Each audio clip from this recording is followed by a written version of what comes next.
다른 많은 상징들이 있지만 왜 성경은 기름으로 상징할까? 성령을 내가 기름 부음을 받게 되면 내가 섬기는 자리에 하나님의 왕권이 드러나서 하나님의 역사가 기적이 일어나게 되는 거예요. 성령의 기름 부음을 받게 되면 왕권이 우리에게 임하게 돼요. 그래도 이 기도 안 하고 편안히 살래? 제 5강 목장 안에서 성령의 기름 부으심 하는 겁니다. 이게 성령이 기름을 붓는다 하는 말씀이 나오는데 신구약 성경에 성령을 상징하는 다양한 상징들이 나오죠.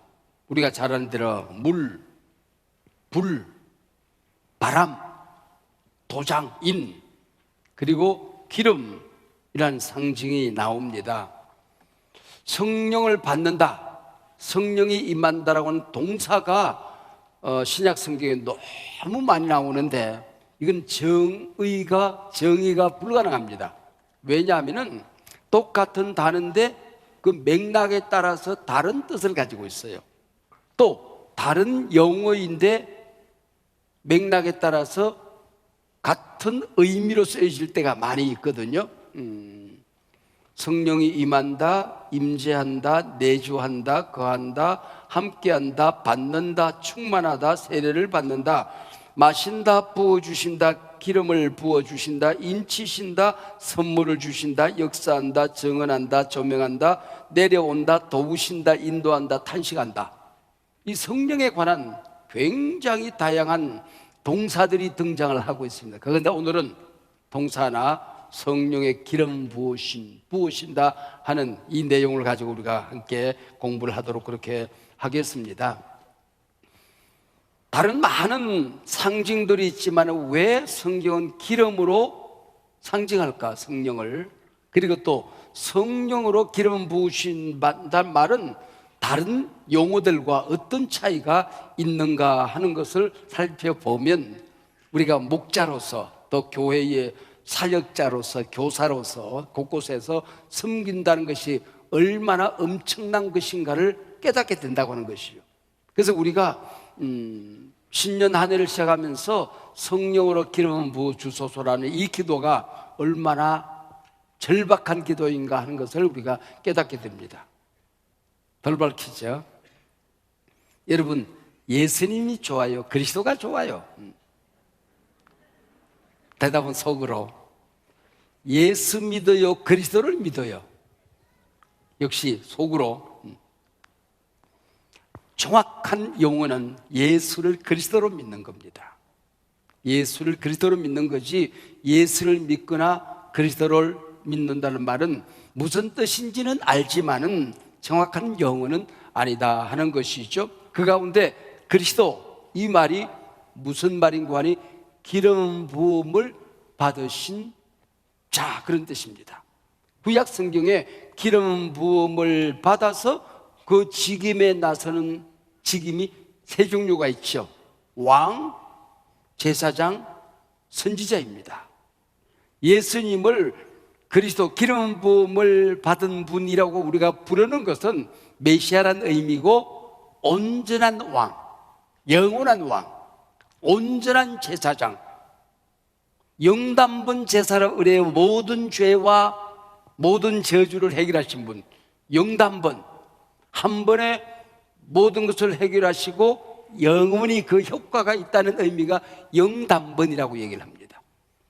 그리고 온전한 선지자, 그는 유일한 분이 한 분이죠. 예수님이시죠. 그게 바로 메시아 그리스도라고 하는 뜻입니다. 자, 첫 번째는 왕입니다. 사무엘상 16장 13절에 보면은 사무엘이 소년 다윗에게 왕으로 기름을 붓습니다. 사무엘이 소년 다윗에게 왕으로 기름 부음을 받아요. 그랬더니 바로 그 순간에 정확하게 말한 동시적인 사건으로 성령이 임하여 기름 부음을 받은 것인지 기름 부음을 받을 때에 성령이 임했는지 순간이고 찰나가 동시적인 사건입니다. 그랬더니 기름 부음을 받은가 동시에 여호와의 영이 다윗에게 임하게 됩니다. 그래서 왕이 되는 거예요. 그러자마자 사울 임금이 하나님으로부터 버림을 받아요. 새로운 왕이 나타났으니까 그가 악귀에게 시달려, 귀신에게 시달려요. 어떤 걸로도 해결이 안 돼. 그랬더니 다윗이 수금을 들고 악기를 들고 사울을 찾아가서 연주를 합니다. 그랬더니 악귀가 떠나가는 거야. 성령의 기름 부음을 받은 것과 기도 그리고 찬양과는 지금도 밀접한 관계가 있습니다. 우리가 찬양을 은혜스럽게 하고 그 찬양 속에 성령이 임하고 그 찬양을 향하여 내가 고백을 하게 되면은 성령의 기름 부으심이 내게 임하게 된, 지금도 마찬가지거든요. 그래서 사울을 치료하는 치료자로 왕으로서 역할을 하게 되는 것이죠. 그러면은 다윗이 무슨 일을 했나 그럴 때 우리가 잘 아는, 주일학기 때부터 잘 아는 얘기는 골리앗을 돌팔매로 빵 해서 쓰러뜨리잖아요. 골리앗을 쓰러뜨린 사건은 이 기름 부음을 받은 이전 사건이다 혹은 이후 사건이다. 그것도 속으로 대답해야 돼. 바로 다음 장입니다. 16장에 이런 일들이 일어나고 난 다음에 17장에 다윗이 덜팔매로 골리앗 적장을 무너뜨리는 사건이 일어나게 되는 겁니다. 우리는 형님들 도시락 싸들고 철부지 하나가 전쟁터에 갔다가 우연히 골리앗을 쓰러뜨리는 걸로 기억을 합니다. 기름 부음을 받은 것과 여호와의 영이 다윗에게 임한 사건이 바로 나라를 구한 사건, 골리앗을 쓰러뜨리는 사건으로 이어졌다는 맥락 속에서 이해를 해야 되는 것이죠. 그래서 다윗이 던진 덜팔매가 그 속에 성령의 임재가, 여호와의 영이 함께했던 것이죠. 우리가 물론 물맷돌에 대한 거수이긴 하지만은 그걸로 쓰러뜨린 게 아니라고 하는 겁니다. 하나님이 엄격하게 얘기하면은 골리앗을 쓰러뜨린 것은 다윗이 아니고 하나님이었다고 하는 것이죠. 누구를 통하여? 다윗을 통하여 이런 일들이 있었다는 것이죠. 그래서 우리가 성령의 기름 부음을 받게 되면은 왕권이 우리에게 임하게 돼요. 물권, 세상을 다스리는 권세가 우리에게 임하게 되는 겁니다. 그래도 이 기도 안 하고 편안히 살래? 이 기도를 할 수밖에 없잖아요. 하나님이 우리 왕이라고 하는 얘기는 하나님이 나를 다스린다, 세상을 다스린다는 통치의 의미가 있지만은 여호와의 영이 내게 임하여 왕권이 내게 임했다고 하는 얘기는 세상에 포지션이 높아지고 세상을 다스리고 남을 지배하고 정복하는 것이 아니라 섬김을 통하여 하나님의 왕권이 역사되어지는 걸 말하는 것입니다. 내가 기름 부음을 받게 되면 내가 섬기는 자리에 하나님의 왕권이 드러나서 하나님의 역사가, 기적이 일어나게 되는 거예요. 이게 왕의 기름 부으심을 받는다는 것이죠. 이게 얼마나 어마어마한 일이냐 그런 얘기죠. 우리 목자들이, 교사들이, 장로님들이, 목사들이 성령의 기름 부으심을 받았을 때에 세상의 가치관으로 살게 되질 않아요. 내 시간의 주인이, 내 물질의 주인이, 내 생명의 주인이, 내 우선순위의 주인이 하나님이 되시니까, 왕이 되시니까, 이게 성령의 기름 부음을 받는 왕권을 의미하는 것입니다. 두 번째는 뭐예요? 제사장. 출애굽기 30장 30절에 보면은 아론과 그의 아들들에게 기름을 부어서 제사장으로 구별합니다. 거룩이죠, 거룩. 그래서 기름 부음을 받아지면 구별되어진다는 것입니다. 뭘로? 제사장으로 기름 부음을 받는 거예요. 그때 너는 택한 족속이요 왕 같은 땡땡땡 뭐예요? 제사장이라. 내가 제사장으로서 이 세상을 다스리는 권세가 나타나는, 예배권이 나타나는 거예요. 제사권이 내게 임하는 것입니다. 나를 통하여 제사가 가능해지는 거예요. 축복권. 너를 축복하는 자를 내가 축복하고 너를 저주한 자를 내가 저주한다. 이 손에 축복권이 있단 말이죠. 중보기도권. 지금 악한 영들이 우리 목장의 식구들에게 나타나게 될 때에 내가 손을 들어 기도하면은 귀신이 물러가는 걸 믿어야 돼요. 할렐루야. 축복권이 내게 있는 거기 때문에 그런 겁니다. 치유의 권세, 치유의 권세. 치유의 권세가 내게 있는 거예요. 치유의 은사를 받아서 병든 자를 고치기도 하지만은 리더로 기름 부음을 받았을 때에 목사와 장로와 우리 리더들에게 기름을 부었을 때에 그들을 통하여 귀신이 제압되어지는 병든 자가 낫는 역사가 일어나게 되는 것, 이게 제사장의 기름 부으심입니다. 세 번째는 뭘까요? 선지자, 예언자. 예언자를 세울 때 기름 부음을 그에게 붓는 것입니다.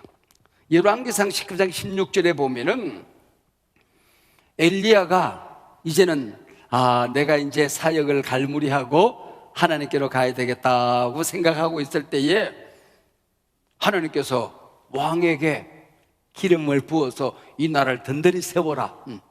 네 후계자 엘리사에게 기름을 부어서 네 후계 성계를 잘 하게 해라. 네 사역의 뒤를 이어가게 해라. 이 엘리야가 아버지의 사역으로 막 천하를 호령하다가 기름 부음을 엘리사에게 줬을 때 엘리야가 아버지 사역이라면은 엘리사는 그 다음에 하나님의 어머니 같은 사역, 세상에 낮은 자, 상처 입은 자, 외로운 자, 홀로 사는 여인, 이런 사람들을 도와주고 그들을 살려내는 이 역할을 감당하게 되는 것이지요. 이 예언이라고 하는 말은 미래를 알아맞추는 미리 예자가 아니고 정확하게 말하면 맡을 예자입니다. 예언, 은이 뭘까요? 하나님의 말씀이죠. 하나님의 말씀을 내가 맡아서 권위를 가지고 그것을 세상에 선포하는 것, 이게 예언자예요. 목사들은 다 이 시대의 예언자들인 거죠. 예언이 어떤 성격을 가지고 있는 거니? 고린도전서 14장 3절에 보면은 덕을 세우며, 이 세상에 무너진 것들을 다 이렇게 세우는 거야. 마음이 무너지고 교회가 무너지고 가정이 무너진 걸 하나님의 말씀을 선포함으로 그게 일어나는 역할이 있는 거야. 덕을 세우며 권면하며. 세상이 비틀거려 갈 길을 잃어버렸어. 교회가 방향을 못 잡아. 이 사람이 신앙에 막 갈등과 방화를 일으켜 그걸 하나님께서 가르치는 길을 안내해 주는 거야. 그게 권면이거든요. 세 번째는 따뜻한 치유, 안위하며 그랬어요. 위로하며 그랬습니다. 이게 예언이에요. 이게 예언은 덕을 세우며 권면하며 위로하느니라, 안위하느니라, 그렇게 말하잖아요. 응? 자, 기름을 부어서 네 후계자를 세워라. 그래서 예언자를 세울 때 기름을 부어서 세웁니다. 그리고 이것이 얼마나 간절하고 갈망했던지 엘리야가 하늘로 승천할 때에 기어이 따라가 요단강을 따라 건너갑니다. 그리고 돌아올 때에 두루마리를 선물로 받아. 그래서 엘리야에게 임했던 성령의 두루마기가 이 엘리사에게 임하여 선생님이 요단강을 요단강이 축축축축축축 갈라졌듯이 엘리사도 돌아오면서 그 두루마리로 쫙 요단강이 갈라져서 그 다음에 이 선생님의 사역을 이어가게 되는 겁니다. 이게 바로 예언자로서 기름 부음을 받는 것이죠. 자, 오늘 본문으로 돌아와서 이사야 61장 1절 이하에 보면은 예수님께서 회당에 서셨어요. 그때 회당장이 두루마리 성경을 오늘 그날 강론하는 높은 분, 권위가 있는 분에게 전달합니다. 어떤 성의를 갖다 주는 거 하니 오늘 본문 이사야 61장 1절로 3절에 들으마를 갖다 줬어요.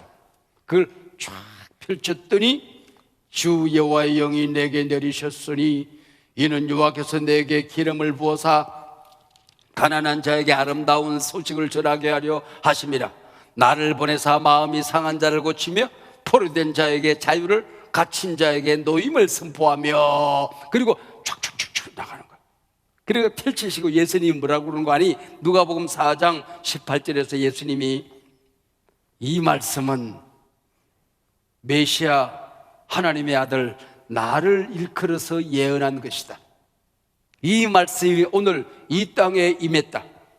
이 자리에서 이 구약의 예언이 응답되어졌느니라, 그렇게 말씀하셨어요. 이 말씀이 예수님에게 적용된 메시아 예언임을 말씀하셨고, 내가 이 세상에 사역자를 보내는, 일꾼을 보내는, 교회의 여러 사역을 맡아서 수고하는 사람들에게 이 말씀이 그대로 응하게 될 것을 우리에게 약속을 하셨단 말이죠. 우리가 목자로서 기름 부음을 우리가 경험할 때에 제일 먼저 일어나는 사건이 뭐냐면은 가난한 자에게 아름다운 소식이 전해진다 그랬습니다.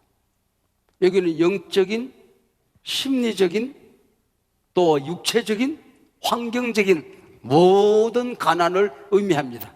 이거와 반대되는 샬롬이라고 하는 것은 그냥 마음의 평화가 아니라 영적인, 정신적인, 환경적인, 육체적인 건강까지, 사람과 사람의 관계까지, 나라와 나라의 관계까지 샬롬이잖아요. 여기 가난도 마찬가지예요. 우리 인간은 의에 가난한 자들이에요. 내 힘으로 용서받을 수 있는, 구원받을 수 있는 길이 없어요. 그래서 우리가 구원받는 것은 오직 하나님의 은혜로 믿음을 통하여, 그 99.9%는 은혜고 믿음이고 0.0%는 우리의 공로가 더해지는 게 아니에요. 만약에 우리의 공로가 0.1% 더해져야 구원받는다면 그것 때문에 구원은 우리와 관계가 없어지는 겁니다. 100% 하나님의 은혜로 구원받아야 할 만큼 우리는 의에 가난한 자들이죠. 우리는 왜 가난한 거예요? 우리 인간은 얼마나 가난한고 하니, 인간의 욕심 구멍이 돈을 얼마쯤 가지면 만족할까요? 조금 더 있으면 만족할게요. 조금 더는 지구를 다 가질 때까지 갑니다. 그래도 여기가 차지 않아. 왜? 이 구멍이 다 비어 있으니까, 가난하니까. 그럼 어떻게 하면 될까요? 여기보다도 큰 걸 담으면 돼. 예수밖에 없어. 하나님밖에 없는 거야. 하나님 나라밖에 없는 거야. 그래서 여기에 하나님을 모시면, 하나님 나라를 담으면은, 성령이 임하게 되면은 우리는 만족을 하게 되는, 이게 우리 인간이 가난해서 그런 거예요. 심령이 가난한 자는 복이 있나니, 그렇게 이름했어요. 이 심령이 가난하면 마음이, 그릇이 다 비어 있잖아. 그럼 물을 붓고 기름을 부으면 가득 찰 때까지 해야 되니까, 우리 심령이 절반쯤 차 있으면은 절반밖에 못 부어. 그러나 완전히 비어 있으면은 다 찰 때까지 부을 수 있는 거잖아요.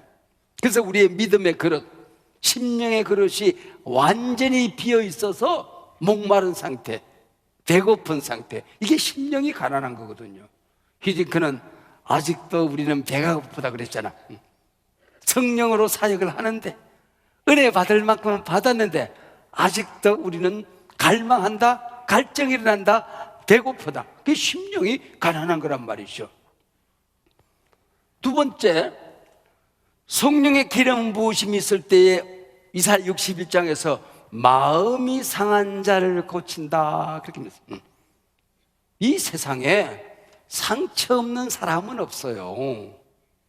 마음이 상한 자를 고친다는 얘기는 이 세상 모든 사람을 고친다는 얘기예요. 상처 없는 사람도 없지만 고칠 수 없는 상처도 없단 말이에요. 우리는 우리 스스로를 고칠 수 없어요. 성령의 기름 부으심이 나타날 때에 이것이 가능해진단 말이죠. 인간은 에덴 동산에서 쫓겨나면서부터 상처를 잘 받는 체질로 바뀌어져 버렸어요. 여기가. 그리고 속에 든 게 상처니까 입을 열면 줄 선물이라고는 상처밖에 없는, 상처 잘 받고 상처 잘 주는 체질로 바뀌어져 버렸어요. 사람의 관계는요, 100가지 좋은 일이 있다가 한 가지 결정적인 내 자존심을 무너뜨리는, 그리고 독하고 독한 말로 내 마음을 쫙 찢어놓은 그 말 한마디, 한 번의 상처가 100번의 좋은 경험을 이깁니다. 이 상처를 그래서 우리는 하나님 앞에 맡길 수밖에 없네요. 우리 인간이 받은 상처는 우리 힘으로 치유가 안 되는 거예요. 그래서 이 세상에서 가장 어리석은 동물이 양인데, 목자는 양에게 기름을 붓습니다. 왜냐하면 벌레들이 그 털에 많이 붙으니까. 근데 기름을 부어 놓으면 이 벌레들이 굴러 떨어져요. 그리고 이미 받은 상처들이 치유되어져요. 그래서 기름 부음을 통하여 마음이 상한 자를 고친다 그랬어요. 언젠가 제가 강의할 때에 어떤 목사님이 손주에게 상처를 받은 얘기를 한 적이 있습니다. 그렇게 귀여운 손주에게 할아버지 할머니는 상처받습니다. 여러분, 사울 임금은 트로트 가사의 상처를 받고 자기 사위를 죽이려고 그럽니다. 트로트 가사, 여인들이 노래를 불러. 사울은 천천히요 다윗은 만만이래요, 그렇게 불렀어. 그 트로트 가사의 상처를 받고, 그래 사위를 죽이려고. 평생 사울이 말년에 한 일은 사위 죽이려고 뛰어다니다가 지가 죽은 사건입니다. 얼마나 어리석은 인간이. 이 기름은 등잔에 올리브를 부으면 어두운 세상을 밝혀요. 어두운 마음, 어두운 가정, 어두운 세상이 밝아지는 거예요. 쿵쾅쿵쾅쿵쾅 기름이 돌아가는데, 기계가 돌아가는데 기름을 부으면 부드러워져요. 뭔가 세상이 빡빡하게 잘 안 돌아갈 때에 성령의 기름 부음을 받은 사람이 그 공동체에 들어가게 되면 공동체가 치유되어지는 사건이 일어나게 되는 겁니다. 자, 가난한 자에게 기쁜 소식이 전해지고 마음이 상한 자를 고치는 이 귀한 사역이 일어나게 돼요. 세 번째는 죄에 중독된 자들, 죄의 올가미에 포로가 된 자들, 그리고 사탄 귀신에게 갇힌 자들에게 이 왕은 사명꾼이 있잖아요. 죄인을 놓아주는 권세가 있거든요. 그래서 이 권세가 있기 때문에 포로된 자, 갇힌 자, 이 사람들에게 너는 자유하거라, 자유를 선포하는 권세가 있는 거예요. 죄에서 노임을 받을지어다, 제자들 괴롭히는 풍랑아 잔잔해질지어다. 하나님 앞에 간구한 기도와는 또 다른 권세 기도가 나타나는데 명령 기도가 나타나는 거예요. 귀신에게 칭얼거리면서 비는 게 아니야. 더러운 귀신아 떠나가라, 악한 영아 떠나갈지어다. 명령권이 있는 거야. 그리고 너는 자유함을 이미 얻었느니라. 선포하면 주님께서 이 모든 일들을 이루어 주신단 말이죠. 할렐루야. 그러고 나면 찌들어 있어요. 찌그러져 있어요. 갇혀 있어요.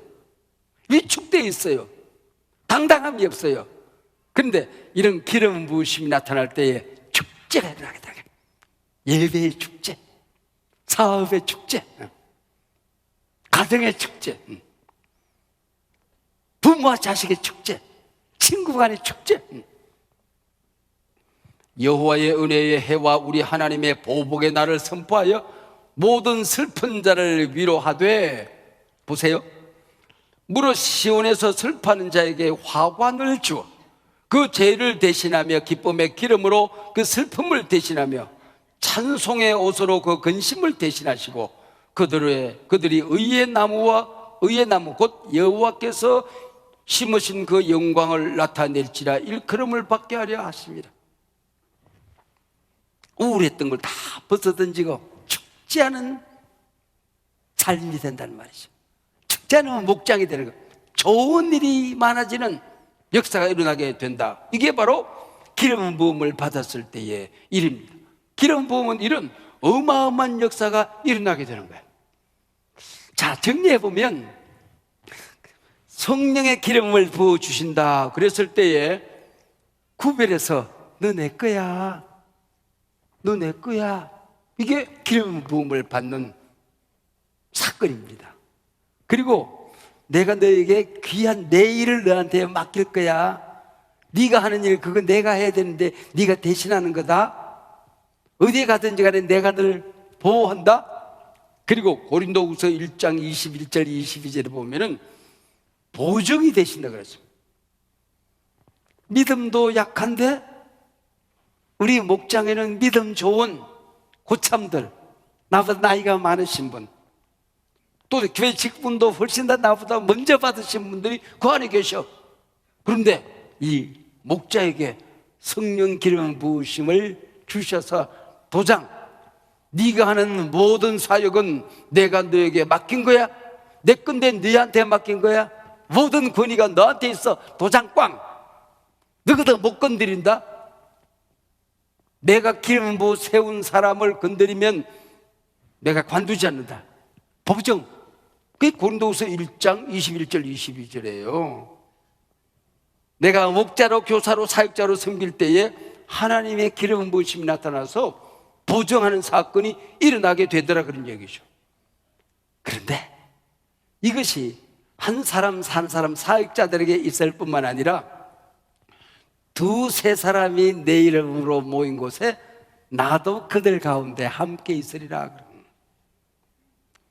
우리가 모이는 그 모임이 별것 아닌 것 같은데 눈에 보이지 않는 주님의 임재와 함께 하심과 내주하심이 그 안에 일어나게 되는 걸 믿으시길 바랍니다. 두세 사람이 있는 곳에. 그래서 우리가 항상 마음의 문을 열고 주님을 모시고 살아가는 것, 이것보다 어쩌면 더 중요한 게 우리 가정에 예수님이 문 밖에 서서 나 너희 집에 들어가고 싶어, 너희 둘이 앉아서 밥 먹는 그 자리에 내가 함께 하고 싶어. 예수님과 함께 밥 먹는 가족, 셀 모임, 목장 모임, 너희들끼리 재미있게 놀라고 준 모임이 아니야. 내가 그 모임에 함께 있고 싶어. 나 좀 초대해줘. 볼지어다 문 밖에 서서 내가 문을 두드리노니 누구든지 내 음성을 듣고 문을 열면 내가 거기 들어갈 거야. 내가 너와 함께 할 거야. 문 두드리는 소리를 들어야 됩니다. 항상 열어놓아야 됩니다. 이 셀 모임 안에는 항상 예수님이 계신다는 사실을 우리가 기억해야 됩니다. 기억해야 돼. 이걸 우리가 잊어버려서는 안 된다는 겁니다. 그래서 너희 중에 병든 자가 있느냐? 그 병든 자에게도 기름을 부어라. 손을 얹어라. 그리고 장로는, 목사는 그를 위하여 기도할지니라. 병이 나을 뿐만 아니라 이 사람이 죄에 사로잡혀져서 이 사람이 하나님으로부터 떠나시다고 할지라도 죄사함을 받으리라. 너무너무 어마어마한 말씀을 하고 계세요. 야고보서 말씀 아닙니까? 5장 13절로 18절의 말씀. 너희 목장에 병든 자가 있느냐? 성령의 기름 부으심을 간구하고 믿고 기도해라. 믿고 또 기도해라. 근데 기도하는데 막 야단스럽게 해서 불신자가 와 있는데 뭔가 막 눈을 막 빨갛게 뜨고 그리고 막 이렇게 하라는 게 아니야. 평화롭게, 온유하게 아이들에게는 아이를 품에 안고 애기랑 얘기하면서 기도하라. 누가복음 그 사건 4장 18절 앞에 어떤 사건이 있는 거니? 예수님이 세례를 받으시는데 성령이 쫙 독수리처럼 임한 게 아니야. 사자처럼 오 하고 임한 게 아니야. 곰처럼 또박또박 임한 게 아니야. 뭐처럼? 비둘기처럼 평온하게, 그 얘기입니다. 우리가 목장 안에서 일어나는 모든 사건은 야단스러울 필요가 없습니다. 평온하게 성령의 기름을 부으시며 사건이 일어나야 되는 겁니다. 죄를 받는 그 모습처럼. 그래서 우리는 늘 성령을 사모하는 마음이 우리에게 있어요. 문 밖에서 문을 두드리는 주님의 노크 소리를 듣고 성령님 오세요, 웰컴, 환영해요, 인정해요, 이 분위기가 우리 가운데 있어야 된다는 것입니다. 성령님 2026년 금년에 어떻게 우리 목장을 쓸는지, 우리 목장이 정복이다는 우리 자녀들을 어떻게 하나님이 키워가실는지 성령님이 마음껏 역사하시도록 성령님을 제한하지 않을 거예요. 성령님이 우리 목장의 주인이에요. 오셔서 마음껏 역사해 주세요. 성령님을 제한하지 않겠습니다. 그래서 마지막 날에 노아의 때와 같으로 먹고 마시고 시집가고 장가고 집을 사고 팔고 일상 그거 아는 사람 누가 있어? 그런데 이 무슨 연관이 마지막 때가 되면 세상 사람들이 세상 돌아가는 일에 일상에 도취되어서 그것이 너무 중요해진 때가 올 것이다. 내가 그때가 되면 믿는 자를 보겠느냐? 하나님 일인 줄 알고 그게 자신의 생애를 거는 사람들이 얼마나 있겠느냐? 여러분, 일상생에 도취되어 살아가는 이 시대에 성령의 기름 부으심이 나타나게 되면은 하나님의 일이 얼마나 소중한가? 그 감격 때문에, 그 기름 부으심 때문에, 그 가치관의 우선 때문에 우리가 살아가게 되는 거예요. 그래서 우리가 하나님 앞에 품성을 구합니다. 사랑과 희락과 화평이 우리 가운데 임하게 돼요. 오냠, 자비, 오래 참음, 자비, 양선, 절제, 성령의 열매가 쫙 나타나는데요, 사람은 변화될 수 있을까? 그런 생각이 들 때가 있어요. 그칠이 짝이 없는 사람이, 입만 열면 부정적인 말을 하는 사람이, 그냥 잘난 척하는 사람이, 이게 어느 날 목장 생활이 깊어지면서 다듬어지는 거야. 성령의 열매가 나타나는 거야. 은사가 나타나는데 꼭 그 사람에게 필요한 은사를 주시거든요. 자유롭게 역사하시는 거예요. 방언과 통역과 예언의 은사가 나타난 거예요.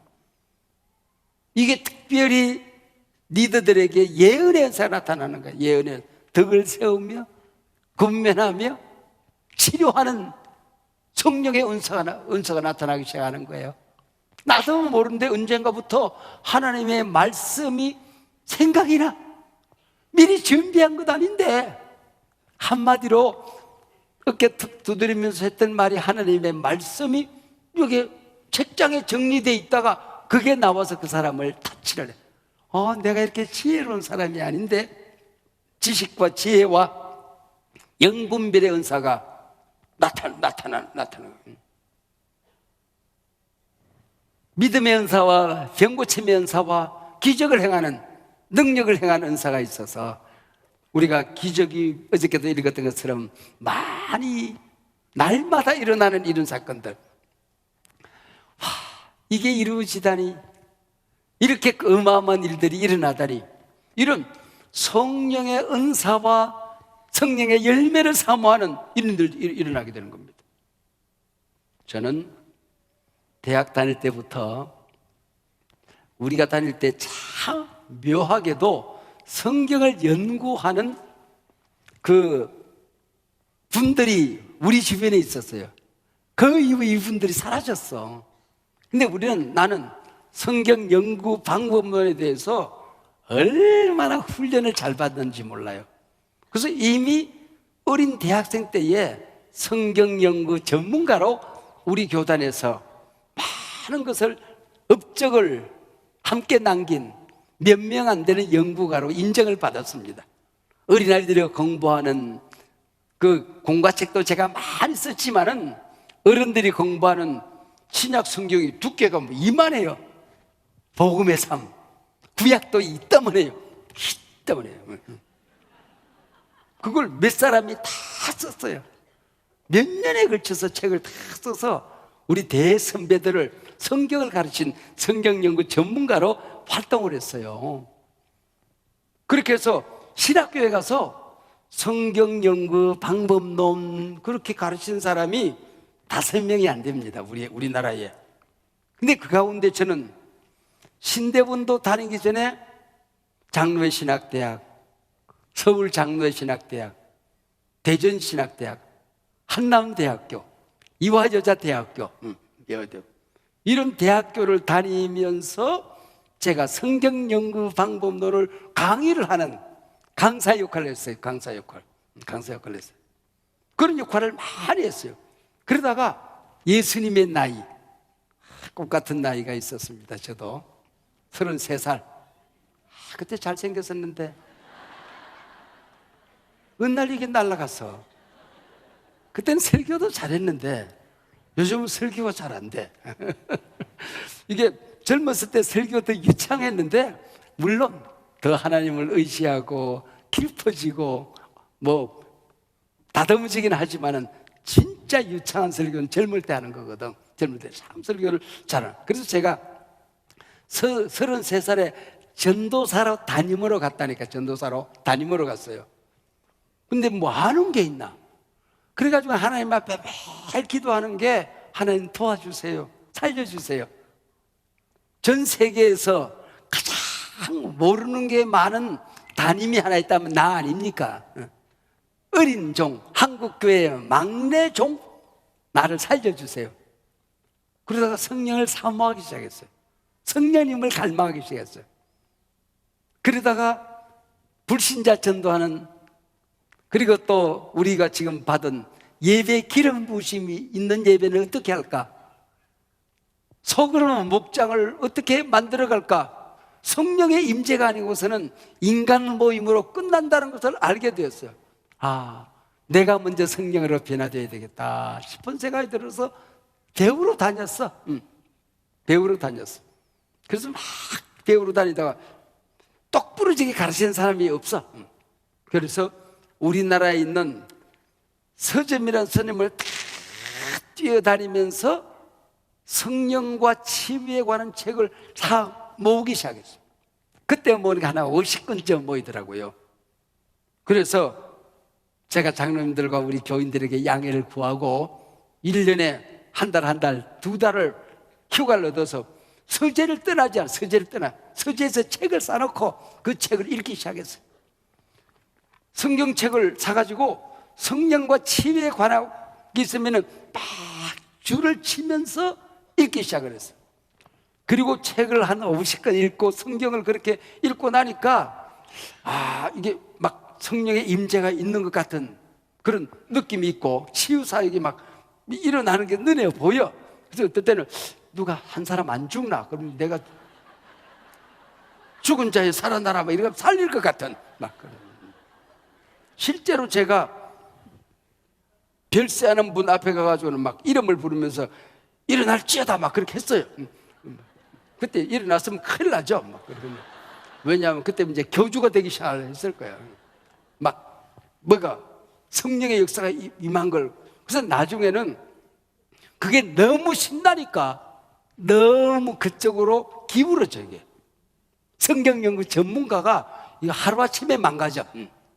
아하, 우리 교단의 중심에 서는 신학을 이걸 해야 되겠다. 그래서 중심을 잡기 시작했어요. 중심을 잡고 난 다음에 성령에 관한 책, 글들을 쓰고 그 다음에 설교도 하고 그걸 모아서 50번째 책, 조금 전에 나눠드렸습니다. 성령을 받으라는 책을 쓴 게 그게 하루 이틀에 쓴 게 아니야. 적어도 40년에 걸쳐서 성령론을 연구하고 쓴 책입니다. 그게 그냥 쓴 책이 아니에요. 제가 50번째 책, 현역 마지막 작업, 은퇴 후 첫 번째 책이 성령을 받으라 하는 책입니다. 그래서 그렇게 쓴 거예요. 그래서 쓴 거예요. 성령의 기름 부으심에 관하여 우리가 말씀을 나누었고, 이 시간에는 이어서 질문을 하겠대.